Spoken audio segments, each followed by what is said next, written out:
Alors, le point suivant, c'est le point numéro 35 de notre ordre du jour, concerne la pose d'une borne de la voie de la liberté, plus exactement de la 2e DB, dite du serment de Koufra. Alors, le contexte, je vous le donne.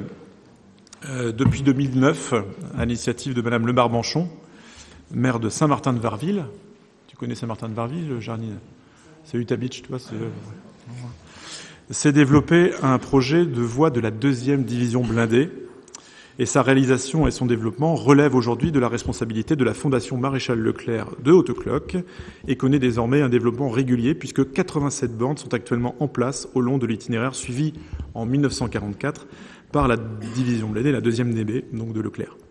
Ce projet est soumis au contrôle de la commission historique du musée général Leclerc de Haute-Cloque qui a arrêté une liste de communes pouvant prétendre à l'obtention d'une borne, donc communes libérées par la 2e DB ou siège d'un PC du général, et pilotée par la Fondation Maréchal Leclerc de Haute-Cloque. Ces bornes sont des bornes commémoratives, mais elles ne sont pas kilométriques, elles jalonnent un parcours sans scander un kilométrage spécifique, et elles sont installées dans des endroits protégés, ce qui fait qu'elles ne sont pas soumises aux aléas de la voirie.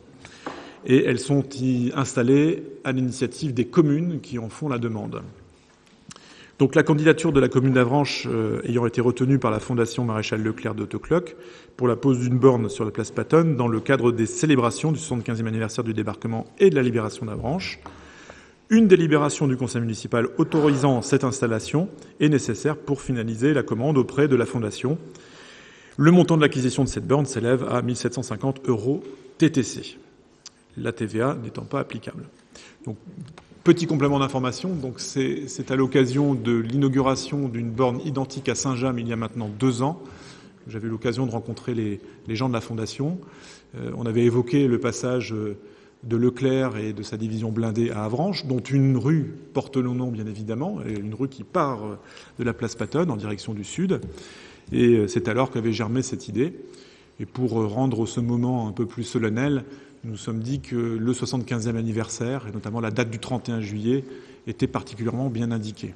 Donc, le 31 juillet prochain, à l'occasion de la célébration du 75e anniversaire de la libération d'Avranches, de la percée d'Avranches, nous aurons l'opportunité d'inaugurer cette borne qui complétera le dispositif mémoriel de la place Patonne en présence des autorités de cette fondation. Et pour information, la veille au soir, donc le 30 juillet, ici même dans cette salle, nous aurons une conférence qui sera donnée par monsieur... Ah, c'est au théâtre, merci de préciser.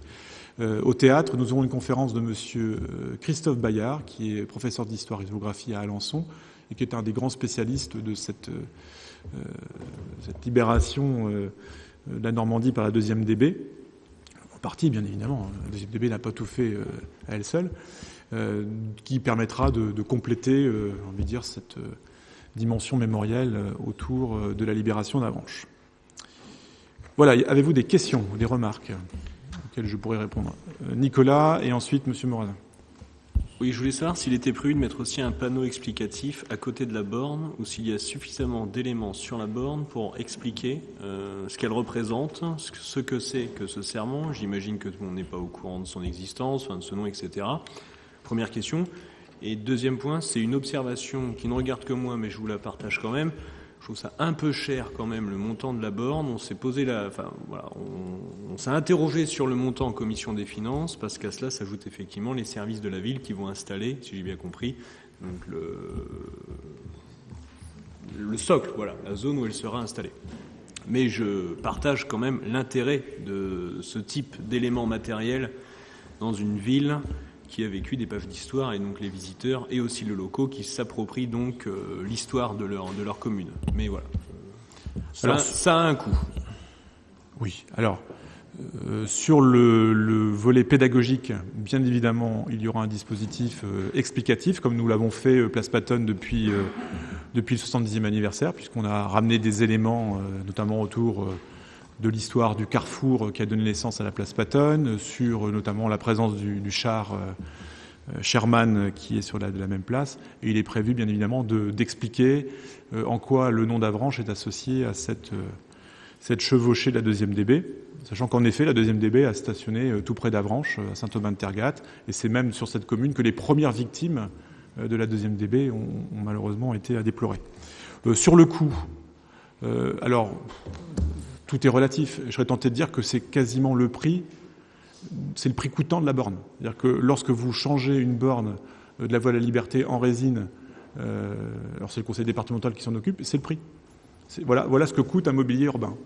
Voilà. Et je pense que si on comparait à d'autres équipements, un banc, j'en sais rien moi, une poubelle ou des choses qui appartiennent, on serait surpris, enfin tu serais surpris Nicolas du coût, de la valeur des choses.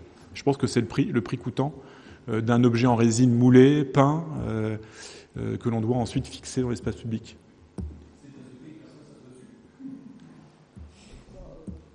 Bref. Monsieur Morazin. Oui, je voulais effectivement vous rejoindre sur l'identité de cette borne, parce que nous avons déjà dans la ville d'Avranches d'autres bornes un peu similaires. Alors, pour l'identification, alors est-ce que les couleurs, les choix qui ont été et sont définis, parce qu'effectivement c'est quasiment la même chose, et l'identité, la signification, sauf aller au près, n'est pas forcément évidente sur ce genre de... Alors les bornes sont très, très distinctives. Les bornes de la Voie de la Liberté, vous les connaissez, puisque vous avez ce flambeau, cette flamme rouge avec un flambeau bleu tout à fait identifiable.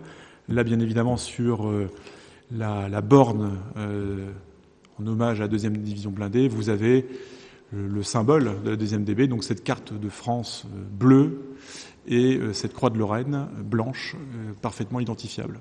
Donc la borne, même si elle a le même profil, si elle a la même forme, est bien particulière et permet à quiconque de voir qu'il ne s'agit pas tout à fait d'une voie de la liberté, d'une borne de la voie de la liberté telle qu'on les connaît sur le territoire communal, départemental et même national, et même européen, puisque les bornes de la voie de la liberté filent jusqu'à Bastogne.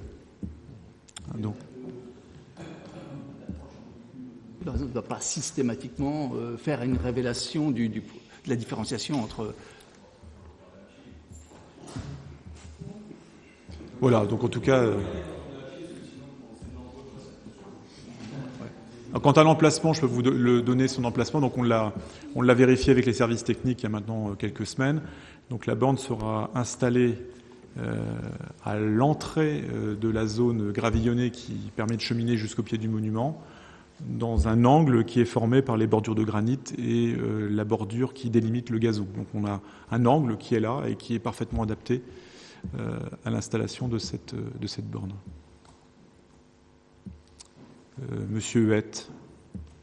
Oui, je m'étonne que l'on s'étonne d'une dépense de 1 750 € et que l'on passe sous silence une prévision d'investissement de 8 millions d'euros.